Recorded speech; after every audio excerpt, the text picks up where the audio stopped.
नमस्कार दोस्तों, YouTube channel ओम study divider में आप सभी का स्वागत है। आज की वीडियो में मैं आप सभी के लिए यूपी 8080 पेट परीक्षा में पूछे जाने वाले जीके और जीएस से संबंधित 20 महत्वपूर्ण प्रश्न लेकर आया हूं और यह प्रश्न बहुत ही महत्वपूर्ण है। तो चलिए बिना समय गंवाए वीडियो को शुरू करते हैं। हमारा पहला प्रश्न है, भारतीय राष्ट्रीय ध्वज का डिजाइन किसने तैयार किया? तो इसका सही जवाब है पिंगली वेंकैया, यानी कि भारतीय राष्ट्रीय ध्वज का डिजाइन पिंगली वेंकैया ने तैयार किया। और भारत के राष्ट्रीय ध्वज को संविधान सभा द्वारा 22 जुलाई 1947 को स्वीकृति प्रदान की गई थी। प्रश्न नंबर दूसरा है, भारत का राष्ट्रगान कब अंगीकार किया गया था?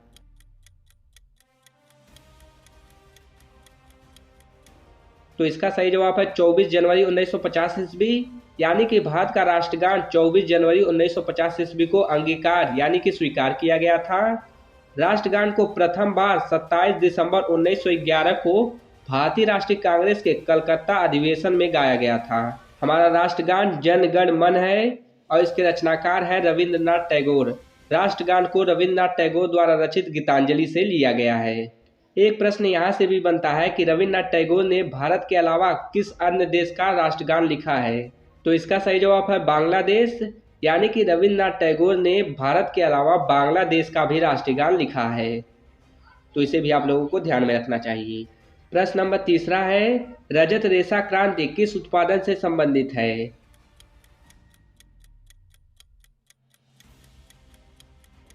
तो इसका सही जवाब है कपास उत्पादन, यानी कि रजत रेशा क्रांति कपास उत्पादन से संबंधित है।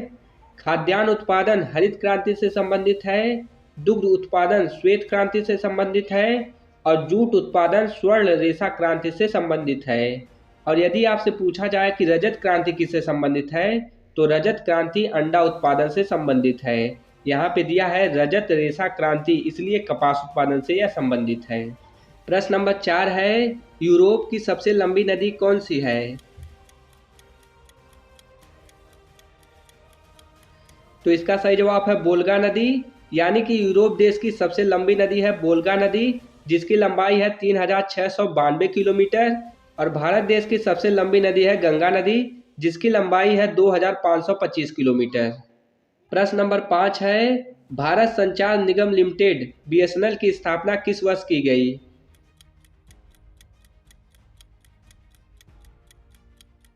तो इसका सही जवाब है वर्ष 2000, यानी कि भारत संचार निगम लिमिटेड बीएसएनएल की स्थापना वर्ष 2000 में की गई।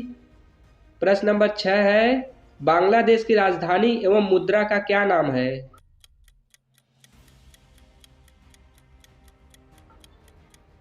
तो इसका सही जवाब है ढाका एवं टका।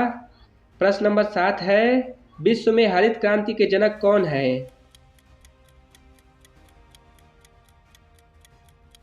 तो इसका सही जवाब है नॉर्मन ई बोरलॉग, यानी कि विश्व में हरित क्रांति के जनक है अमेरिकी वैज्ञानिक नॉर्मन ई बोरलॉग। इन्हें वर्ष 1970 में शांति का नोबेल पुरस्कार भी दिया गया था। तो इसे भी आप लोगों को ध्यान में रखना चाहिए। प्रश्न नंबर 8 है, भारतीय हरित क्रांति की जन्मस्थली कहाँ है?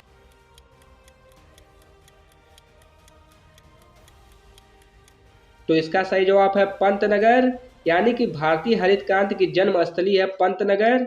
और भारत में हरित क्रांति का प्रारंभ वर्ष 1966 ईस्वी से माना जाता है। भारत में हरित क्रांति लाने में कृषि विश्वविद्यालय पंतनगर का महत्वपूर्ण योगदान रहा है। और भारत में हरित क्रांति के जनक है डॉक्टर MS स्वामीनाथन।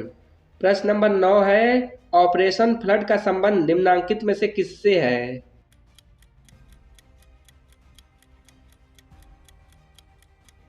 तो इसका सही जवाब है दुग्ध उत्पादन, यानी कि ऑपरेशन फ्लड दुग्ध उत्पादन से संबंधित है। और ऑपरेशन फ्लड यानी कि दुग्ध उत्पादन के जन्मदाता है डॉक्टर वर्गीज कुरियन। तो इसे भी आप लोगों को ध्यान में रखना चाहिए। प्रश्न नंबर 10 है, भारतीय रिजर्व बैंक की स्थापना कब हुई?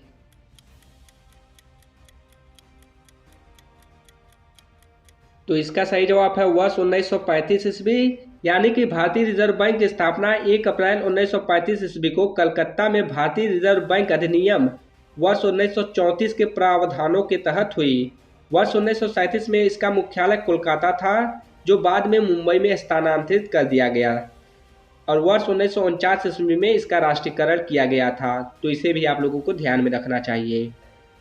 प्रश्न नंबर 11 है, निम्नांकित में से किस देश का अलिखित संविधान है?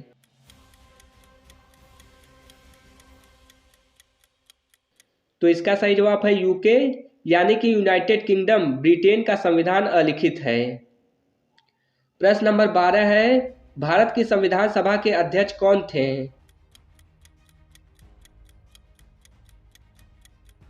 तो इसका सही जवाब है डॉक्टर राजेंद्र प्रसाद, यानी कि भारत की संविधान सभा के स्थायी अध्यक्ष थे डॉक्टर राजेंद्र प्रसाद। संविधान सभा का प्रथम अधिवेशन 9 दिसंबर 1946 ईस्वी को हुआ था, जिसमें डॉक्टर सच्चिदानंद सिन्हा अस्थायी अध्यक्ष के रूप में चुने गए थे। और इसके 2 दिन बाद 11 दिसंबर 1946 को डॉक्टर राजेंद्र प्रसाद को संविधान सभा का स्थायी अध्यक्ष नियुक्त किया गया। डॉक्टर राजेंद्र प्रसाद देश के प्रथम राष्ट्रपति भी थे। तो इसे भी आप लोगों को ध्यान में रखना चाहिए। प्रश्न नंबर 13 है, भारत के प्रथम उपराष्ट्रपति कौन थे?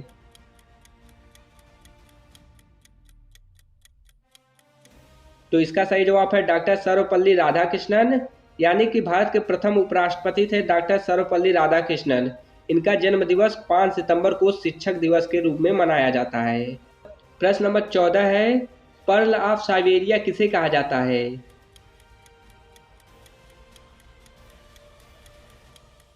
तो इसका सही जवाब है बैकाल झील, यानी कि पर्ल ऑफ साइबेरिया बैकाल झील को कहा जाता है। बैकाल झील विश्व की सबसे गहरी झील है, जो कि रूस में स्थित है। प्रश्न नंबर 15 है, भारत एवं पाकिस्तान की सीमा निर्धारण किसके द्वारा होता है?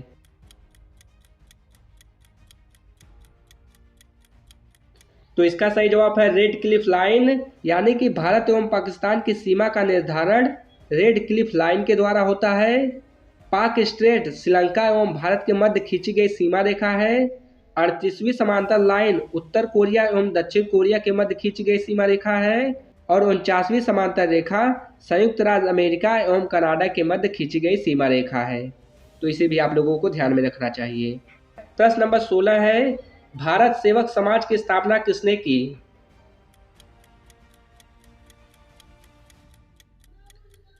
तो इसका सही जवाब है गोपाल कृष्ण गोखले, यानी कि भारत सेवक समाज सर्वेंट ऑफ इंडिया सोसाइटी की स्थापना गोपाल कृष्ण गोखले जी ने किया था। इन्होंने इसकी स्थापना 12 जून 1905 ईस्वी में किया था।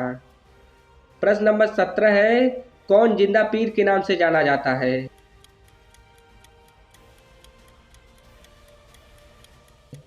तो इसका सही जवाब है औरंगजेब, यानी कि जिंदा पीर के नाम से औरंगजेब को जाना जाता है। प्रश्न नंबर 18 है, यात्रा विवरण फो क्यू की किसकी रचना है?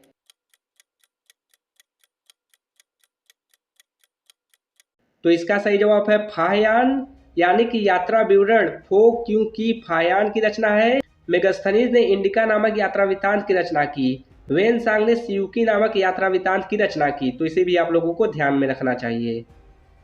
प्रश्न नंबर 19 है, पहिए का आविष्कार किस काल की देन है?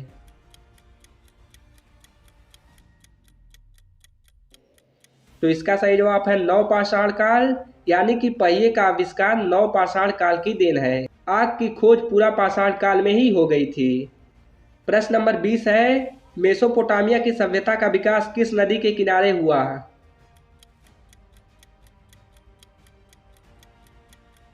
तो इसका सही जवाब है दफला तथा फरात नदी, यानी कि मेसोपोटामिया की सभ्यता का विकास दफला तथा फरात नदी के किनारे हुआ।